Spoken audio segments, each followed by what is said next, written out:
The Khasi Students' Union, Maukarwat Circle, has expressed concern over the rapid increase in the number of drug users in southwest Khasi Hills district, destroying the career and life of the youths, with many of them being involved in different criminal activities, including murder. KSU Maukarwat Circle President Rutherford Lingdo today requested the Home Department to ensure that the anti-narcotic task force in southwest Khasi Hills district is fully functional, not exists only in name.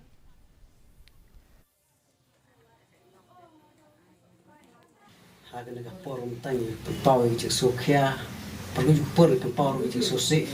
juga puang nguruk ban kentu ya ka tenar pulet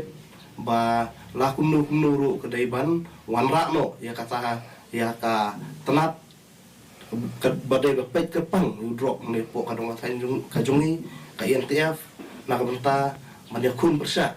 ya unu jajing di markum belong tang ui ba nadu usnam arhajar kat kendai arhajar arpo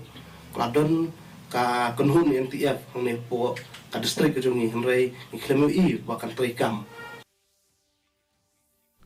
With an